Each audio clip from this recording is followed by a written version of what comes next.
আম দিয়ে অমৃত স্বাদের একটা পায়েস বানিয়ে আজ আমি দেখাবো। পুরো ভিডিওটা স্কিপ না করে স্টেপ বাই স্টেপ দেখে নিন কীভাবে বানায়। আর পাকা আম থাকতে থাকতে এইভাবে একবার পায়েস বানিয়ে খাবেন আর সবাইকে খাওয়াবেন, দুর্দান্ত লাগে বন্ধুরা। এখানে আমি একটা বোলের মধ্যে 1 কাপ গোবিন্দভোগ চাল নিয়েছি।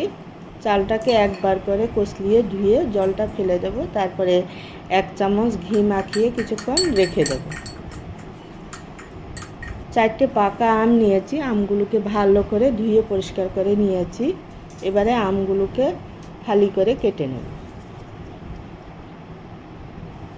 আমগুলোকে ফালি করে কেটে নিয়ে তারপরে একটা চামচ দিয়ে একটা মিক্সির জারের মধ্যে পাল্পটাকে বের করে মিক্সির জারের মধ্যে নিয়ে নেব।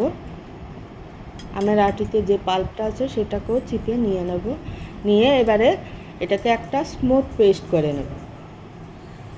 এই দেখুন পেস্টটা একদম স্মুথ হবে। কড়াইতে সামান্য জলে 2 প্যাকেট দুধ দিয়ে দেব, মানে 1 লিটার দুধ দিয়ে দুধটাকে ভালো করে ফুটিয়ে নেব। 2 মিনিট মতো ভালো করে ফুটিয়ে নেব দুধটাকে। আর মাঝে মাঝে নেড়ে দিতে হবে, নাহলে শর্টটাও পড়ে থাকবে। আর দিয়ে দেবো 2টো তেজপাতা আর ঘি মাখানো চালটাকে 1 চামচ দিয়ে নেড়ে নেব, নাহলে দুধের মধ্যে চাক হয়ে যাবে। বারবার এভাবে নেড়ে মিশিয়ে দিতে হবে। এদিকে পায়েসটা হতে থাক। একটা সামান দিস্তাতে 4টে এলাচ থেতো করে পায়েসের মধ্যে দিয়ে দেবো, তাহলে পায়েসের সেন্টটা খুব সুন্দর আসে। এবারে দিয়ে দেবো সামান্য একটু লবণ, যেহেতু আম দিয়ে বানাচ্ছি। আর আমি যে কোনো পায়েসে সামান্য একটু লবণ দিই, আপনারা না চাইলে নাও দিতে পারেন। শুধু ভোগের পায়েস ছাড়া যে কোনো পায়েসে আমি একটু করে লবণ দিই। দিয়ে দেবো 1 প্যাকেট গুঁড়ো দুধ। গুঁড়ো দুধটাকে মিশিয়ে দিয়ে এবারে দিয়ে দেবো কাজু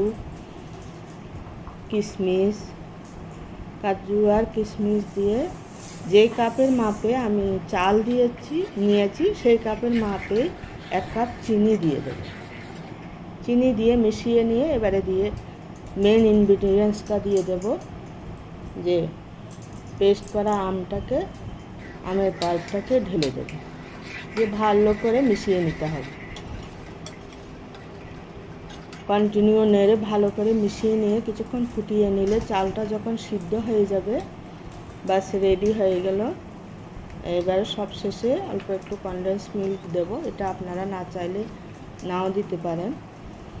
তো এই কনডেন্স মিল্কটা দিলে পায়েসের স্বাদটা আরও দ্বিগুণ বেড়ে যায়।